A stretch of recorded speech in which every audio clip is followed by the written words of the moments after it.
I'm sorry. Miss. Thanks for coming. Great to have you with us again for Bhagavad class and kirtan.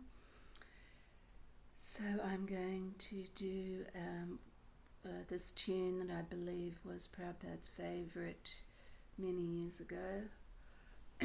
So I'll just get started. Jaya Krishna Prastaya Bhutale Srimate Saraswarupananda Paramahamsiti Namine Namo Vishnu Padaya Krishna Prastaya Bhutale Srimate Saraswarupananda Paramahamsiti Namine. So it's not the CD, right? It's just this one underneath.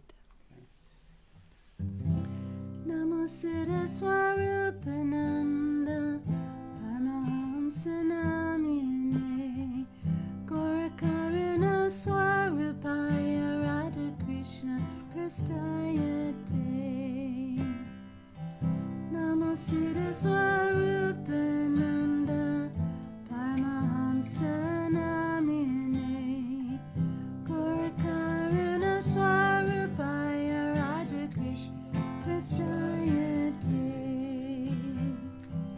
Namo Vishnu Padaya Krishna Prastaya Bhutale Srimate Bhaktivedanta Swamiti Namine Namo Vishnu Padaya Krishna Prastaya Bhutale Srimate Bhaktivedanta Swamiti Namine Namaste Saraswati Devo Gauravani Pracharini Nirvisesha Sunyavadi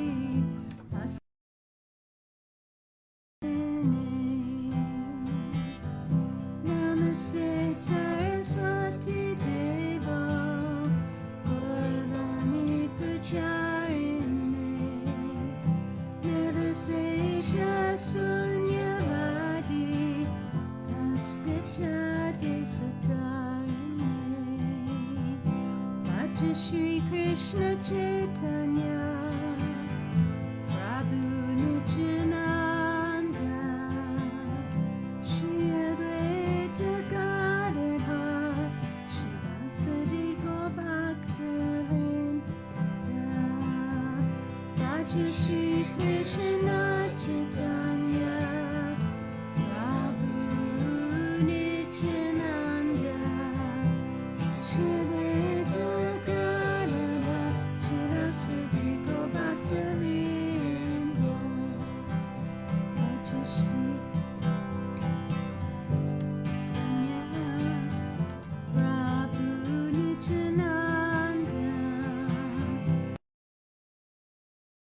Radha Shivasadi Gopaktarinda Vacha Shri Krishna Chaitanya Prabhu Nityananda Shri Advaita Gadadhar Shivasadi Gopaktarinda Vacha Shri Krishna Chaitanya Prabhu Nityananda Shri Advaita Gadadhar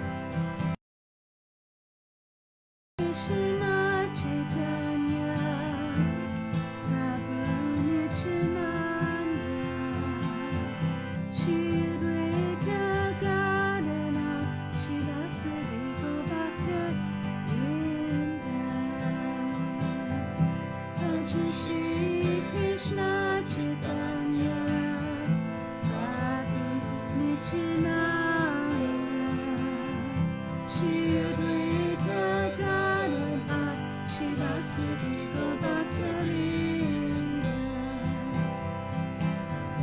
Hare Krishna, Hare Krishna, Krishna Krishna, Hare Hare, Hare Rama, Hare Rama, Rama Rama, Hare Hare, Hare Krishna, Hare Krishna, Krishna Krishna, Hare Hare, Hare Rama, Hare Rama, Rama Rama, Hare Hare, Hare Krishna, Hare Krishna, Krishna Krishna, Hare Hare, Hare Rama, Hare Rama, Rama Rama, Hare Hare, Hare Krishna, Hare Krishna, Krishna Krishna Hare Hare, Hare Rama, Hare Rama, Rama Rama, Hare Hare, Hare Krishna, Hare Krishna, Krishna Krishna, Hare Hare, Hare Rama, Hare Rama, Rama Rama, Hare Hare, Hare Krishna, Hare Krishna, Krishna Krishna, Hare Hare, Hare Rama, Hare Rama,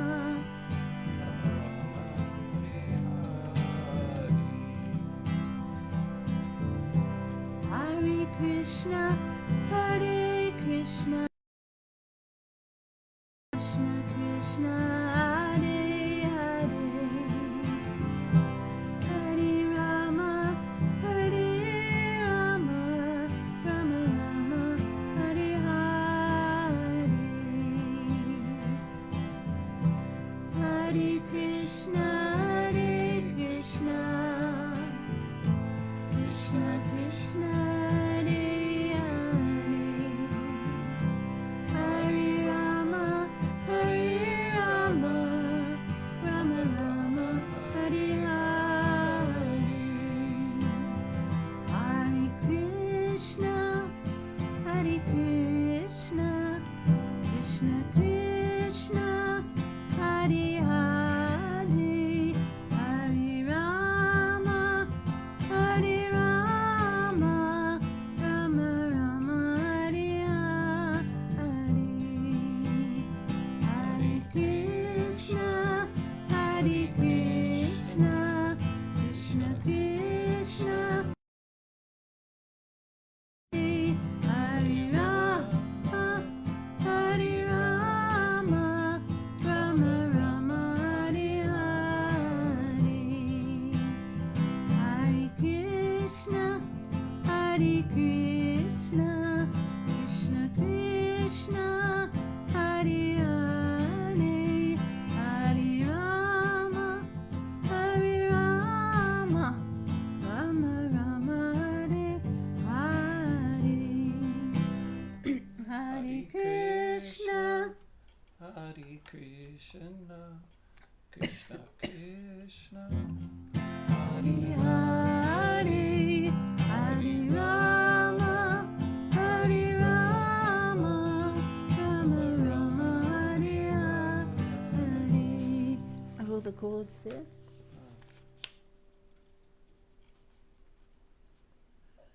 Yes, they are.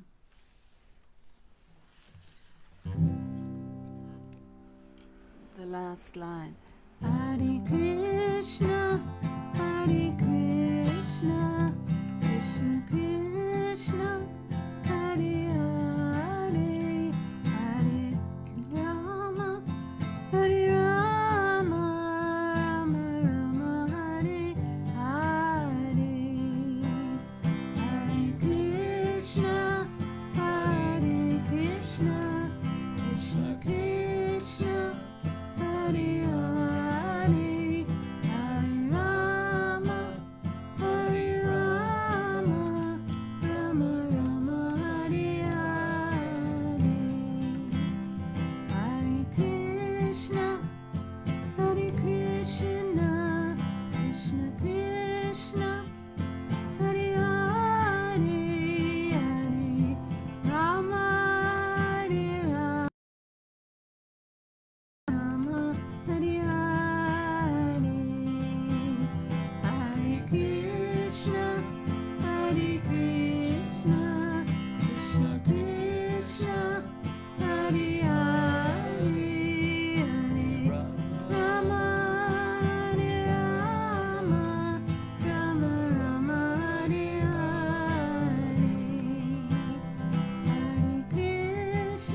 Krishna Krishna Hare Hare, Hare Rama Hare Rama, Rama Rama Hare Hare, Hare Krishna Krishna Krishna Hare Hare, Hare Rama Hare Rama, Rama Rama Hare Hare,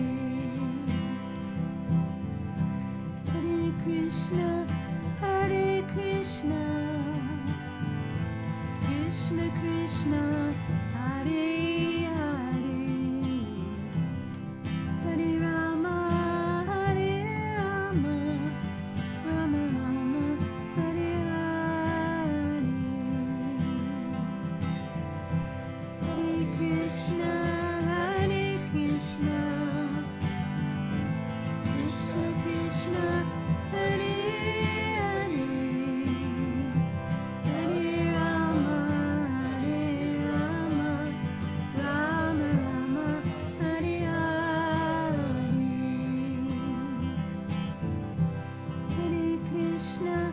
Hare Krishna Krishna Krishna Hare Hare, Hare Rama Rama Rama Hare Hare, Hare Krishna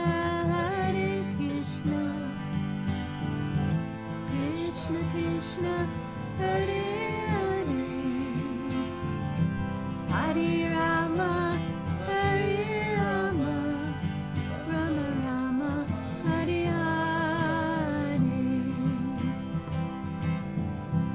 Hare Krishna Krishna Krishna Hare Hare, Hare Rama Hare Rama, Rama Rama Hare Hare, Hare Krishna Krishna Krishna Hare Hare, Hare Rama Hare Rama, Rama Rama Hare Hare, Hare Krishna Krishna Krishna Hare Hare, Hare Rama Hare Rama, Rama Rama Hare Hare,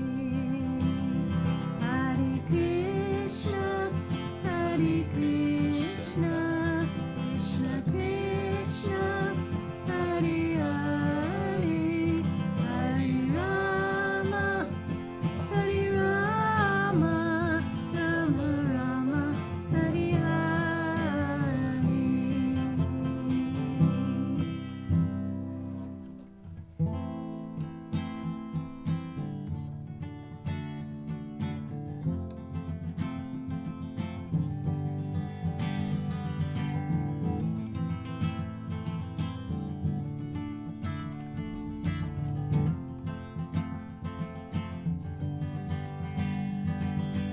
Krishna Hare Krishna Krishna Hare Rama Hare Rama, Rama Rama Hare Hare,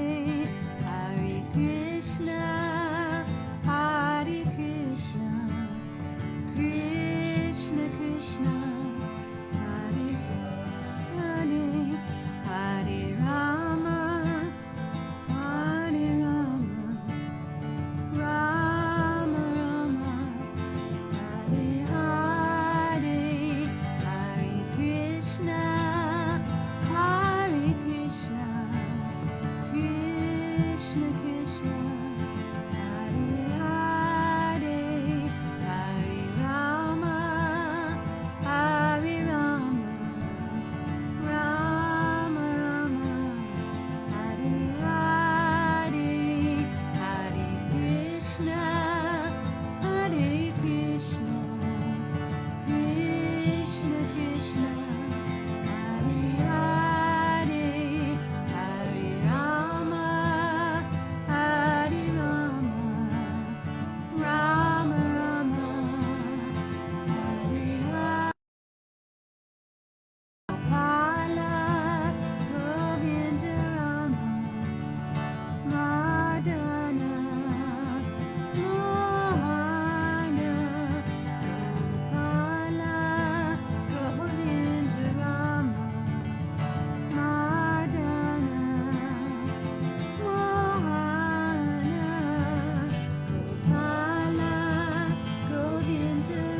Jaya Jaya Gurudev, Jaya Jaya Gauranga.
Vishnupad Paramahansa Parivrajikasatara Sai Shishimad Jagakuru Siriswarupananda Srila Prabhupada Ki Jai.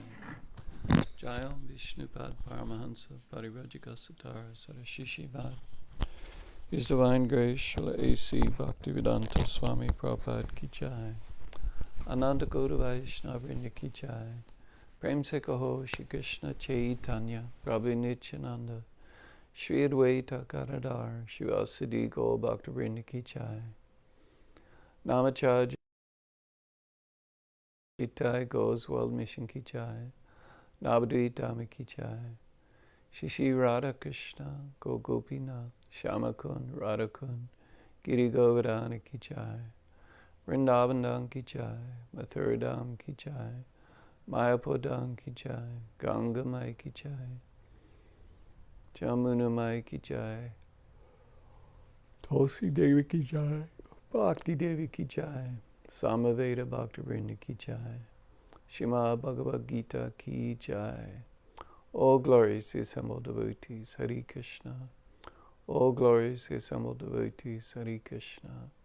All glories to assembled devotees, Hare Krishna.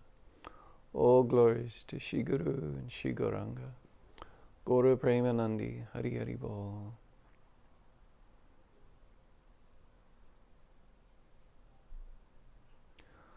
Amagina Timarandasya Gana Gana Salakaya Chaksurun Militanyena Tajmai Shri Guruvena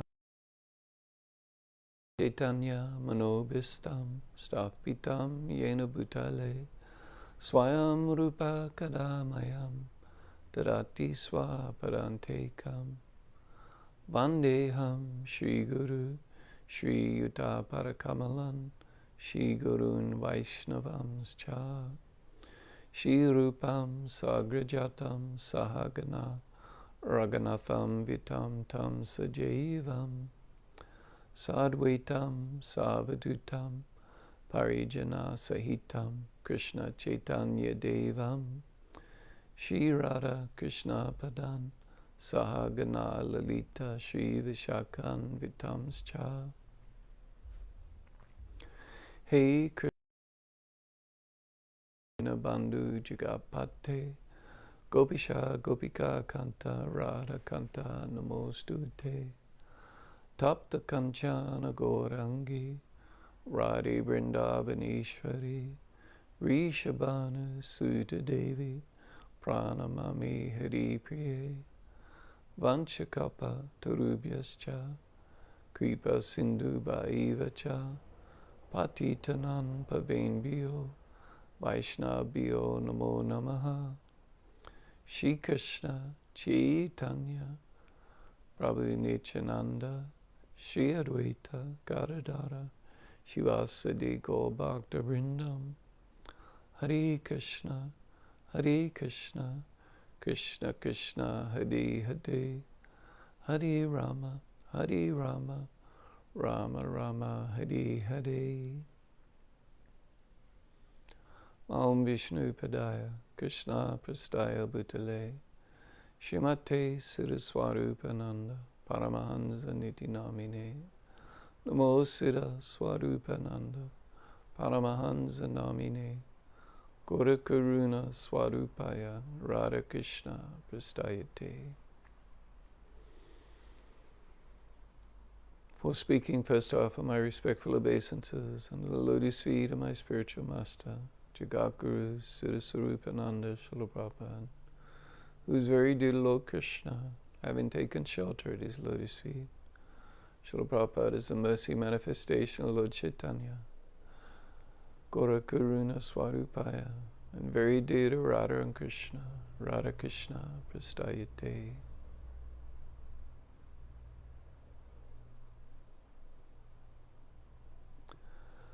For my respectful obeisances to all the Vaishnava devotees of the Lord, who are very dear to Lord Krishna, being like wish-fulfilling trees, able to fulfill all the desires of the falling living entities, and are full of compassion upon them. Haribol, Namaste.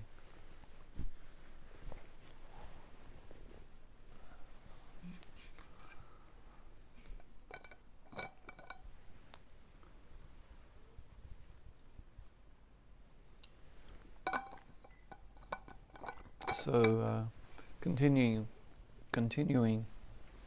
with Bhagavad Gita, chapter 2, and we're up to text 39, which, in some ways is like a bookend, or it's like sort of an end to what Krishna has been discussing, and it's like a beginning of moving on to new topics. So a little bit like text 38 that we discussed last. Krishna encouraged Arjuna just to fight for the sake of fighting, to perform his duty, to be indifferent to success or failure, happiness or distress, victory or defeat. And so in this text, text 39, Krishna says, Esha te abhita sankhya buddhya yogi tvimam shrinu bujya yukto yaya patha kama bandham prahashyate. Thus far, I've described this knowledge to you through analytical study. Now listen as I explain it in terms of working without fruitive results. O son of Pritha, when you act in such knowledge, you can free yourself from the bondage of works.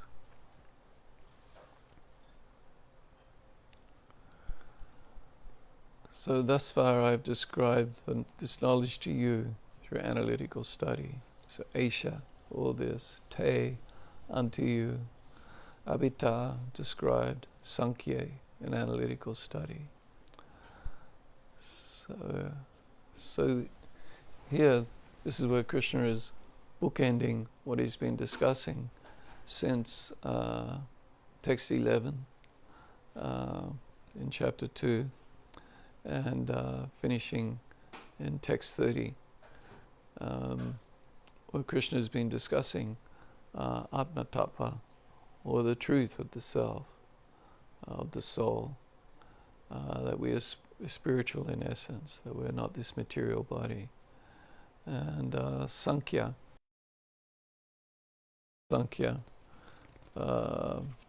basically means, according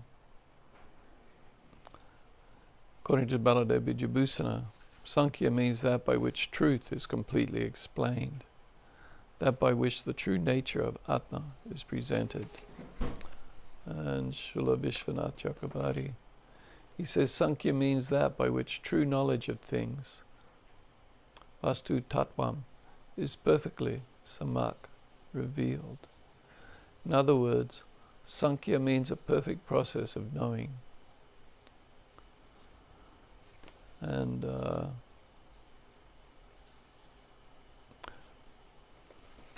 there's various definitions here of it through the various acharyas.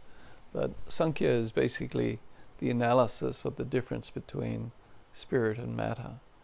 And in Srimad Bhagavatam, the bona fide Kapila, the son of Devahuti, the incarnation of Krishna, explains Sankhya Yoga. And there's another Kapila, known as the impostor Kapila, who process of Sankhya, which again is about analysis of the material world, but he's not an incarnation of Krishna, and he is not putting forward the same conclusions. So he's roundly rejected by the acharyas. So anyway, so Krishna has been explaining in these verses 11 through 30 about Sankhya, or sometimes it's called Jnana Yoga. So Sankhya or Jnana, knowledge. Sankhya is more about, it's more an analytical approach to understanding the different material elements, and then appreciating that there's a 25th element, which is the Atma, or the Jiva, the soul, which makes the body function. No Atma in the body, and there's no functioning body, no life. And so anyway, so Krishna is like bookending what he's been talking about. And thus far I've described this knowledge to you through analytical study. Now listen as I explain it in terms of working without fruitive results. So, Arjuna, right? He's a warrior, and Krishna has been describing all this philosophical points about the distinction between the soul and matter, what is sat and asat, how we transmigrate through different bodies, how he's never come into being, will not come into being, and does not come into being, that he's eternal, nitya and sanatana, imperishable, inconceivable, invisible, all these different ways that Krishna has described the soul. But here you have Arjuna, a warrior, very practical kind of guy, facing very practical problems. And it's like, well, okay, how do I apply this? How do I apply this knowledge that Krishna has been, describing? And of course, after text 30, Krishna then went on to describe things more in a way that is like not materialistic isn't the right word, but I guess it is. It's about what was going to be beneficial for Arjuna personally, how he was going to actually avoid sin. He's so worried about sin. Is he is he going to incur sin by very teacher and his cousin brothers, etc.? And Krishna points out, no, actually it's the exact opposite, Arjuna. You will incur sin or papam by not performing your duty. And, and then, as we've spoken on for about the last maybe couple of months, I'm sure you're all familiar with it now, Krishna's been talking to him about how, well, your opponents will consider you a coward, they'll consider you lightweight, they'll, vilify you with various words. As Baladev said, I'll call you a barren sesame seed. And, and actually the doors of heaven will be thrown wide open to you, swagadwaram, if you engage in this fight, and you can enjoy the kingdom, and you can enjoy heaven. So these kind of things are very sort of, they're not exactly spiritual,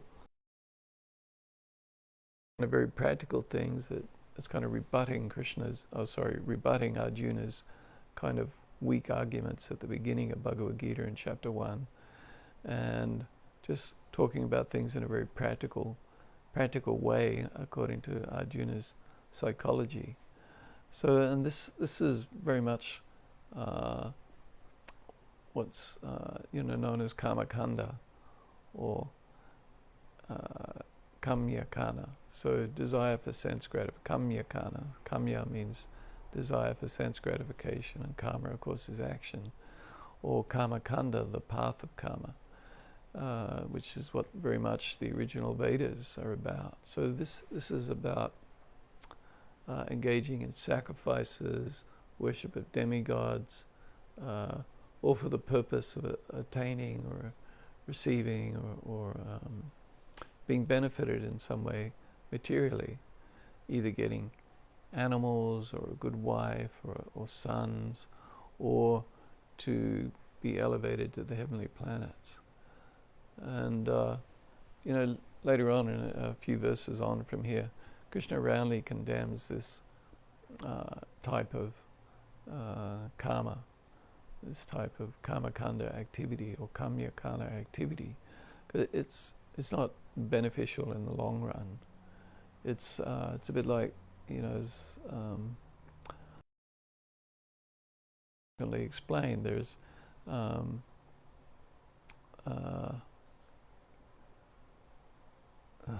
forgotten the words.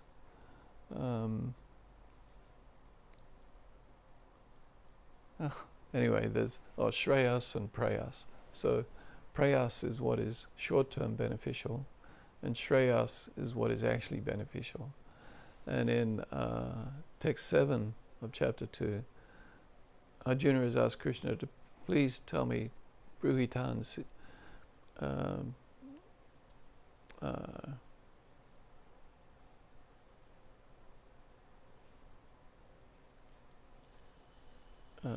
anyway, Bruhitan me. So tell me definitively, Makshreya Shan Nishitan Bruhitan me. So Makshreya, tell me what is beneficial for me, what is ultimately beneficial for me. Makshreya, Shreyas.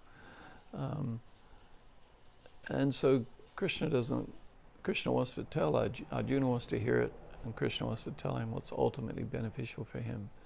So what is long-term beneficial? What's actually beneficial?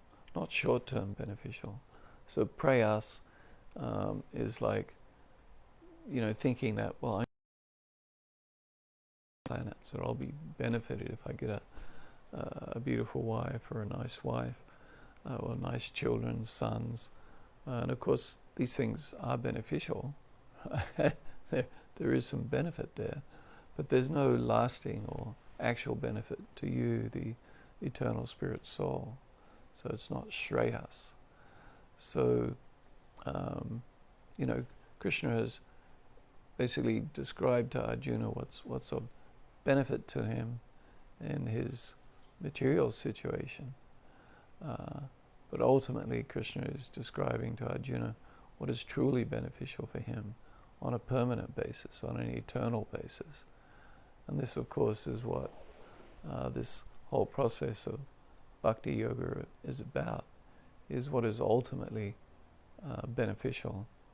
I think I put in my Facebook page on Sunday, Bali Maharaj is speaking to Vamanadev, and Vamanadev has, he had defeated Indra, taken over the heavenly planets. Bali Maharaj, of course, is the grandson of Prahlad Maharaj, and he's king of the demons, and he's taken over the heavenly planets, booted out Indra and all Indra's associates, and Indra's gone and complained to Mummy, to his mother, Aditi, who then spoke to her husband Kashyapa, and he gave her a particular process to engage in, and then this resulted in Aditi, it's either Aditi or Diti, receiving Vamanadev as her son in order to defeat the enemy of Indra. And so anyway, after Vamanadev goes to Bali Maharaj, and Bali Maharaj agrees to fulfill whatever desire Vamanadev has. So Vamanadev asks for just three as much land as can be covered in 3 steps. And Bali Maharaj's spiritual master, Sukracharya, immediately begins warning him, no, don't do this.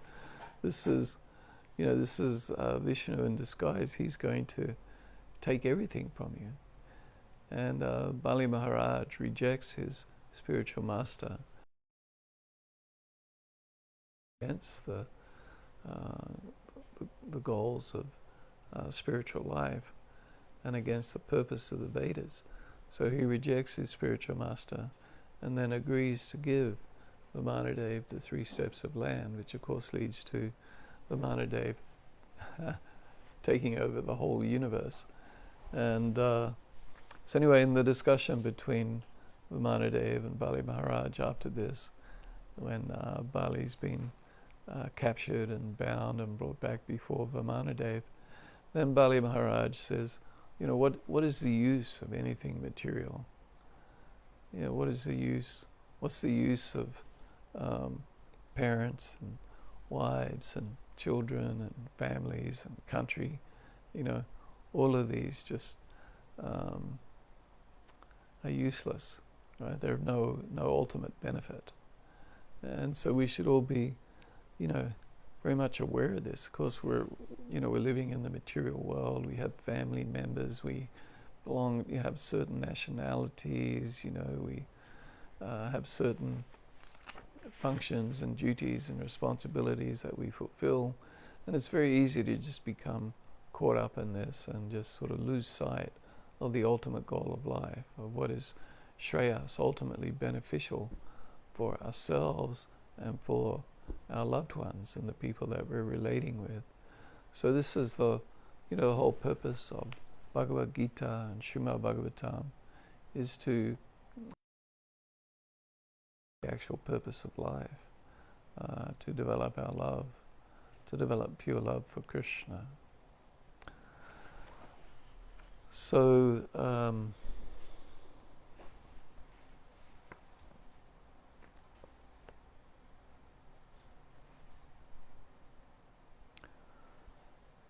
thus far I've described this knowledge to you through analytical study. Now listen as I explain it in terms of working without fruitive results.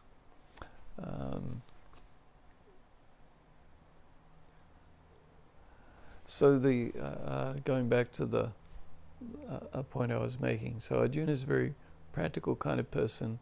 Krishna's spoken to him in terms of Sankhya or Jnana or Atma-tattva, and then and Arjuna's like, well, how do I apply this? How do I apply this knowledge? How do I apply this in my life on a practical level? And we may all have that experience ourselves. Well, how do I apply this? How do I apply this knowledge, on a practical level? What do I do day to day different than what I'm doing anyway? And then Krishna takes things onto a very practical level about Arjuna's material situation, and then now he just, after discussing that in 238, do you perform your duty, do your fighting for the sake of fighting. Don't be attached. Don't be equal in happiness and distress, success or failure, victory or defeat. And so now Krishna is sort of moving on and is now beginning to tell Arjuna how to, or expanding upon the idea in text 38, and moving on to describe how one should work in this world, how we should work in this world. And, so as Krishna says, now listen as I explain it in terms of working without fruitive results. So the words actually here are buddhi yoge tuimam shrinu. So shrinu, just hear. Imam, hear this. Buddhi, using your intelligence. And yoge, in work without fruitive result. So this is the word yoga. And so here Krishna, or Bhaktivedanta Swami Prabhupada is defining this yoga as without fruitive result. And so this is the beginning of, or building upon the previous verse, but this is the beginning of talking about karma yoga. So karma yoga, the yoga of action. And so this this karma yoga means it's basically about renouncing the fruits of work. So working without attachment to the results. So this is known as nishkama. Nishkama karma yoga. So nishkama, working without attachment to the results. Renunciate, being renounced from the fruits of karma. And fruit, Sanskrit word is phala, and tyaga means renunciation. So kama phala tyaga, so renunciation of the fruits of my work. And so if we work without attachment to the fruits, in other words, we do our work for the purpose of fulfilling our duty, either our swadharma, and we have regular duties and intermittent duties. So if we perform these without attachment to the fruit, then this is actually purifying. Then we gradually become purified of material desires. It's known as nishkama. And then we can achieve knowledge, or buddhi yoga. So karma yoga is the yoga of action. So working without attachment to the results. And this is purifying, because if we're it makes us become less selfish, less self-centered, less materialistic. So this is beneficial for us and purifying. And so it's a path of knowledge or yoga that someone who hasn't realized the absolute truth or realized Krishna or doesn't have bhakti or love for Krishna, it's a way to get started on the spiritual path, right? And so it's the beginning of what's described as the yoga ladder. So I guess ultimately sort of the beginning of the yoga ladder is like this karma kanda, or at least engaging in practices recommended by the Vedas. So sort of like a very sort of basic level. And then a step up from that is karma yoga, the yoga of action, working without attachment to the results. So nishkama karma yoga, working without attachment, without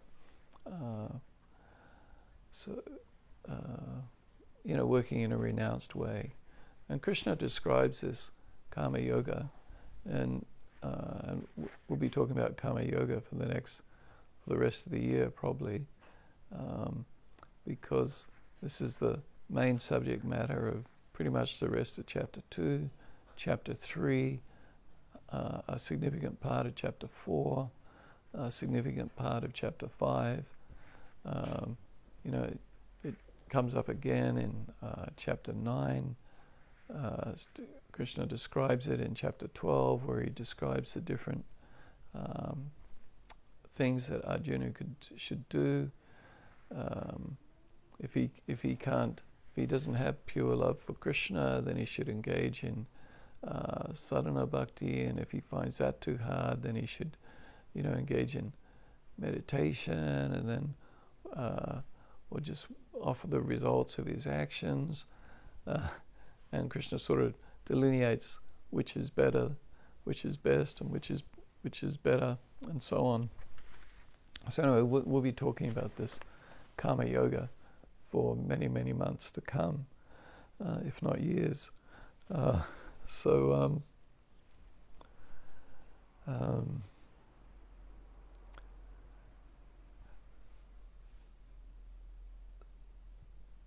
of course, karma yoga, like working without attachment to the results, one doesn't have to be a devotee of Krishna to do that. One can just be working in a detached way. And working in this way helps one to realize jnana or atma tattva. It's purifying and elevates one spiritually. And so there's a second kind of yoga path, which is the jnana yoga. And this stresses the renunciation of all work for sense gratification. So cultivating detachment through spiritual knowledge. And this is the path of renunciation, or sannyas kama, or sannyas yoga, tyaga. So renunciation. So someone gives up. Instead of, like in karma yoga, one will stay married and have and be detached from the fruits of their results, perform their duty. Okay, I'm married, I have the responsibility and duty to take care of my wife and my family members, but doing it in a very detached kind of way, without attachment to the fruit, performing one's duty because it should be done. The jnana yoga is where one, or in sannyas yoga, and in a sense is what jnana yoga is really about, is being very detached and not bothering with marriage and children and that whole thing, and just engaging very, very much like the impersonal sannyasis, like when Lord Chaitanya went to Benares and was invited to Prakasananda Saraswati's event. Prakasananda Saraswati basically tells Lord Chaitanya, look, you should just study Vedanta. This is the duty of a sannyasi, to study Vedanta and basically live and be very renounced. And many yogis, of course, take this path of just renunciation. And in Bhagavatam, there's various stories, or not stories, but descriptions of great renunciation. One example, I think, is, which I think I spoke about last week, either in the 5th or 7th cantos, where, in the 7th canto, anyway, sorry, I forget which canto, but anyway, where a person is just living like a python. He's only eating what comes to him, food that comes by, living totally in a renounced way. So this is because a person comes to, or even Jadabharat was like this. He, you come to a point of knowledge where you become just very renounced. There's no point engaging in fruitive activity. This very much, in some ways, is like the path of Buddhism, just sort of renunciation, just engaging in study and appreciating that this world's a miserable place, no point getting attached to it, and the goal of life is to seek out liberation. This is very much, what Lord Buddha, Siddhartha, what his situation was after realizing, that birth, diseases, old age, and death, that this is the nature of this world. He realizes it's like a house on fire. So even though he has a beautiful wife and he's a prince, he's got loving parents, his parents want him to rule the kingdom. He says to his father when he wants to leave, it's like, if there's a raging fire going on, you have to put it out. And that this existence in the material world. And so he took to the path of renunciation and seeking out knowledge through the process of meditation and philosophical study, or in his case, more particularly, meditation.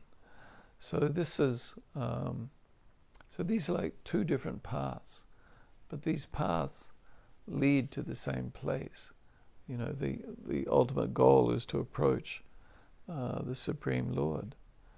And, Srila Bhaktivedanta Swami Prabhupada, one of his purports in Bhagavad Gita, explains that all these yogas, they're all heading towards Krishna.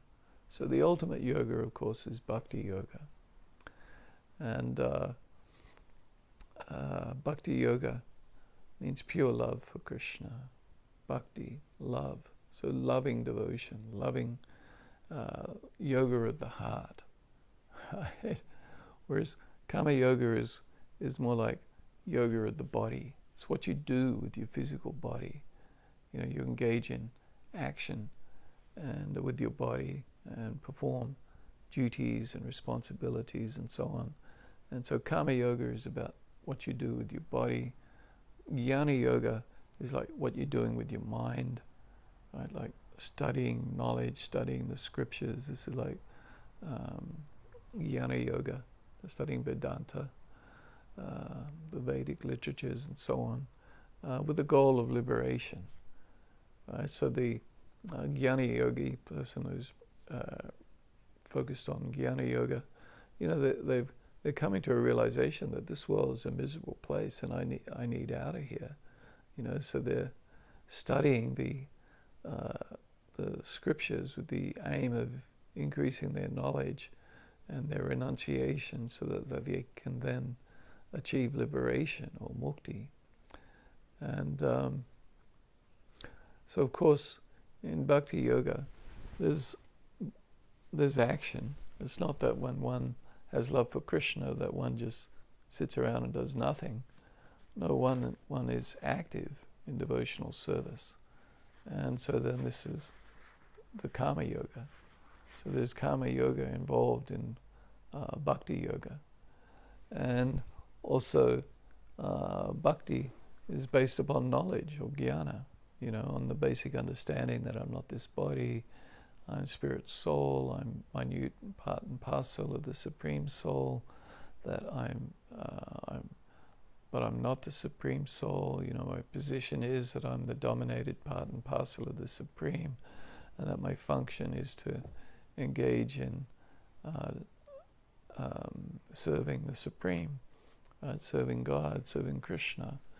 So, in other words, the science of identity, as Srila Prabhupada has laid it out, or the understanding of sambandha or relationship, avideya, the process, and prayojana, the goal of life, as Lord Chaitanya describes it in his in Sri Chaitanya Charitamrita, in his discussions with Srila Rupa Goswami and Srila Sanatana Goswami.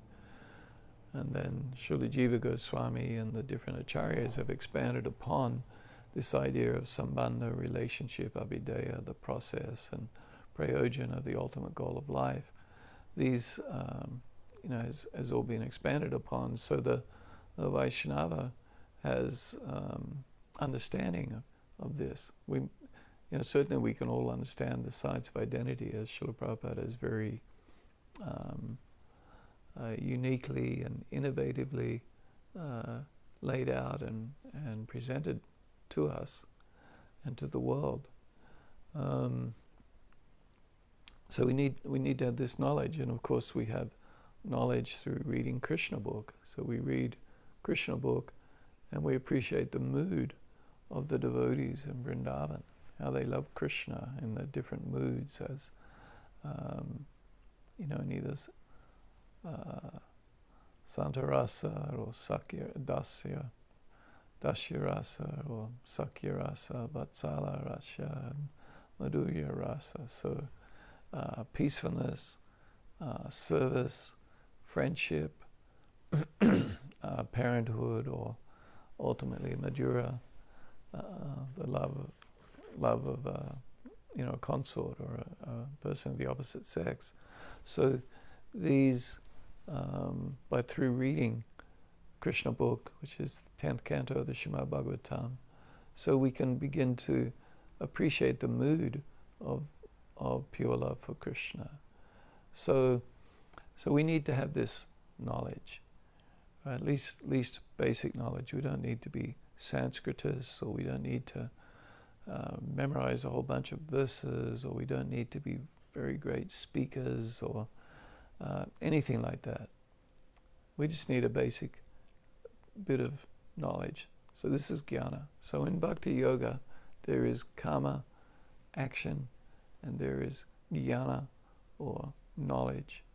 And so in Bhagavad Gita, Srila Vishwanath Chakravarti Thakur, in his analysis of Bhagavad Gita, says first 6 chapters of Bhagavad Gita are about karma, the last 6 chapters are about jnana, and the middle 6 are about bhakti yoga. And so the bhakti being in the middle touches the karma yoga sections and touches the jnana yoga sections, and in that way sort of infuses the whole Bhagavad Gita with bhakti yoga. And of course, in all of this, we have to understand that the ultimate goal is pure love for Krishna. And the conclusion of Bhagavad Gita, as Krishna presents it in text 65, is just love me. And text 66, just surrender unto me. Just surrender unto me, and in a one-pointed way, just completely abandon all varieties of dharma or religion or duty, and just surrender unto me in a one-pointed way. So this is the conclusion of Bhagavad Gita. And so we should always, when we sort of talk about karma yoga and jnana yoga and the yoga ladder and trying to understand, well, what's the difference between karma yoga and jnana yoga, and what's Astanga yoga and Raja yoga, and what's the yoga ladder and how does it all work?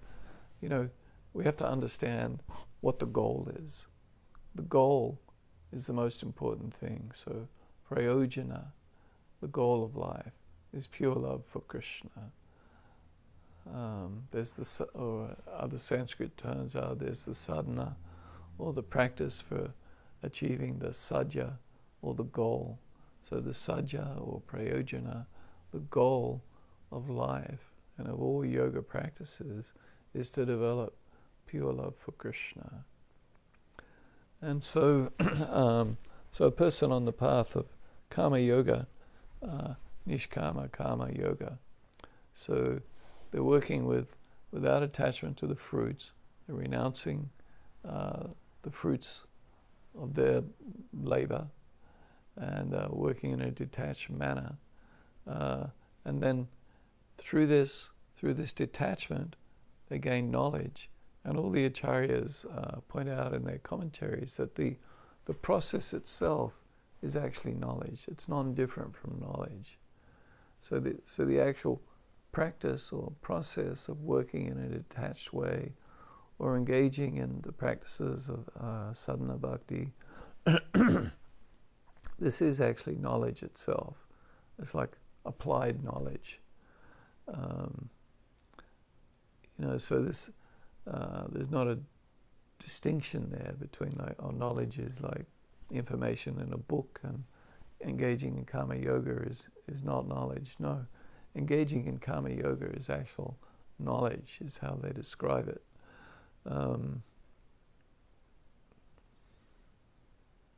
So as we engage in karma yoga, nishkama karma yoga, working without attachment to the fruits, then we become purified. We become purified of our material desires.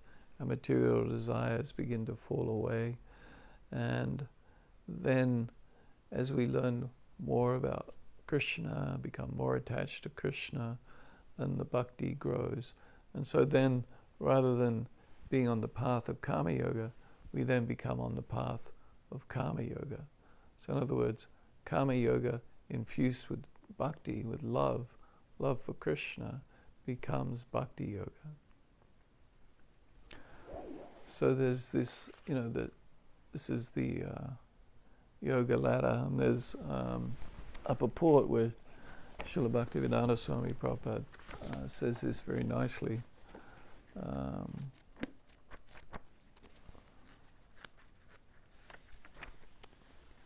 This is really small print. So he says,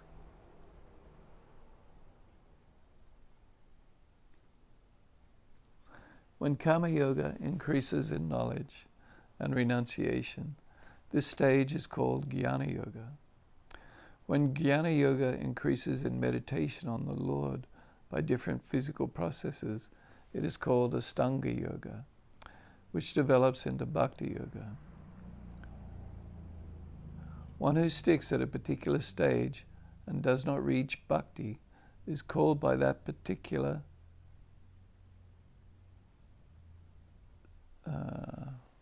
word's too small. If I could turn on my flashlight. Whoa. One who sticks to a particular stage and does not reach bhakti is called by that particular name: karma yoga, Kama Yogi, Jnana Yogi, Astanga Yogi. So this is like the yoga ladder, and according to how far we get is the type of yogi we are. But so then Krishna says, like the last, O son of Pritha, when you act in such knowledge, you can free yourself from the bondage of works. So the bondage of works, karma bandham. So bandha means to be like tied up. And so when we engage in karma or action, this binds us to this world like ropes. It's like tying ourselves here. We engage in action, there's going to be a future reaction. So we have to be here in a body to get the reaction to our action. And everything we do in this material world is so entangling. It's so entangling. I mean, we experience that. Like if you start thinking about, even if you start thinking, oh, I'm going to move town, I'm going to move city, or I'm going to move country, you immediately start thinking of all these entanglements you have and how you've got to get disentangled. You've got to pack it all up, you've got to sell it, you've got to make arrangements for where you're going to go to. But anyway, it's just very entangling, and you have relationships with people, with your spouse or your children or your workmates, or whoever it is, and there's all these kind of entanglements and attachments, and all these attachments and entanglements, they're keeping us in this world. And like the strongest entanglement is sex desire, the desire for family. It's kind of like, people who aren't married or aren't in a committed relationship, they're a lot less entangled. But as soon as that marriage relationship is there, life becomes very entangling. Right? You need, everything just suddenly gets way more complex. Right? as soon as you're married. So this is the ultimate entanglement. But anyway, so Krishna here is saying that when you act in such knowledge, so in Buddhi Yoga, and working without attachment to results, you can free yourself from the bondage of works. And the acharyas point out that this karma bandham is samsara, the wheel of birth and death. And so here Krishna is giving the practical way to work. So one, going back to what I was initially starting the class with, that he's described to to Arjuna, Atma-tattva, or Sankhya. What Krishna is describing as Sankhya, that you're not this body, you're spiritual in essence. Right? So he's described that. Now he's giving Arjuna the practical way to apply that knowledge. So work without attachment to the fruits. And if you work without attachment, then you will become liberated. You can free yourself from the bondage of works, from kama bandham, or from samsara. So we have to appreciate what a greatly fortunate situation we're in to be the disciples and students of a bona fide spiritual master of Srila Prabhupada, and receiving through him, through the illustrious Gaudiya Vaishnava Sampradaya, the actual true meanings of Bhagavad Gita, Bhagavad Gita as it is, by Srila Bhaktivedanta Swami Prabhupada, of the Srimad Bhagavatam, and that by studying these teachings, by listening to our spiritual master's lectures, that we can actually become freed from karma bandham, or from the samsara, the wheel of birth and death. And this is just such a fortunate circumstance that we find ourselves in. And so, of course, while it's nice and important to have this appreciation and of our good fortune and our situation, we need to apply. We need to apply what Krishna is teaching us here in Bhagavad Gita. He's teaching Sankhya, or knowledge about how we're not this body, and then he's teaching us how to apply it. And we can apply it through working without attachment to results. So being detached. So anyway, we will talk a lot more about this. We'll have another class on this verse next week where we go through the different commentaries and purports from the different Vaishnava acharyas, and hopefully all these, your understanding of these subject matters will increase. And but always remember the ultimate goal of Bhagavad Gita. If we're not able to understand all the intricacies of the different kinds of yoga and nishkama kama yoga and kamya kama yoga and akama and vikama and jnana yoga and sankhya yoga and astanga yoga, and we just can't figure it all out, that's just fine, right? Just remember the conclusion of Bhagavad Gita. Just surrender unto Krishna. Abandon all varieties of religion and dharma and duty, and just surrender unto Krishna. He will protect you. And man manabhava mad bhakto. Just think of me. Just think of Krishna. Become my bhakta, or my devotee. Become my lover. So this is the conclusion of Bhagavad Gita. And we should always keep this in mind if we struggle to sort of understand all this wonderful philosophy. We should always understand and appreciate what the goal is and what the end is and what the end of all knowledge is. Vedanta, the end of all knowledge, is Krishna. Love Krishna. All right. Haribol, namaste. Thank you very much.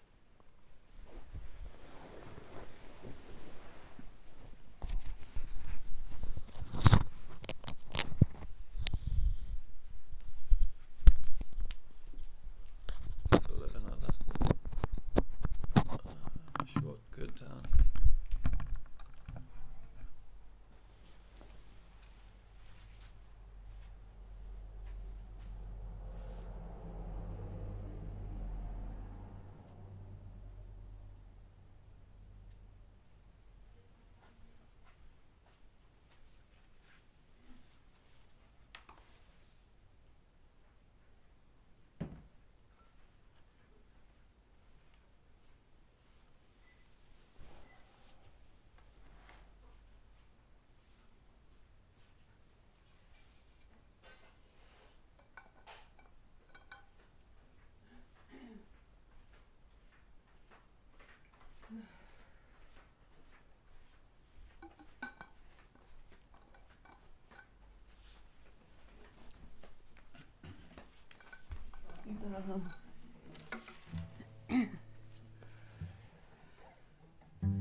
It's the first one on the left. Hare Krishna, Hare Krishna, Krishna Krishna, Hare Hare, Hare Rama, Hare Rama,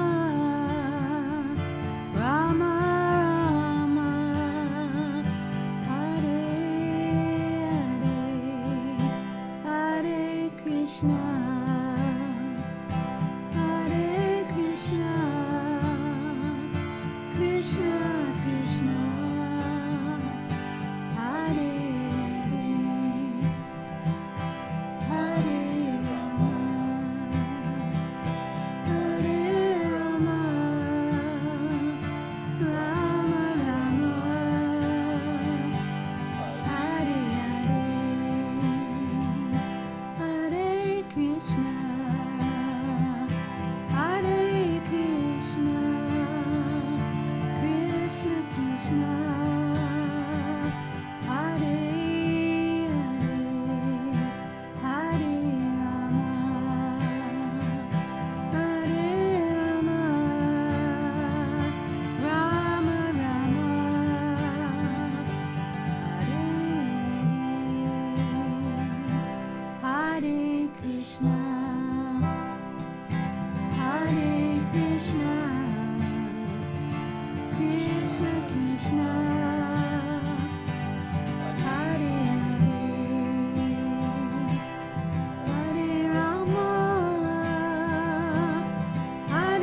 Hare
you're having a nice time, nice day. So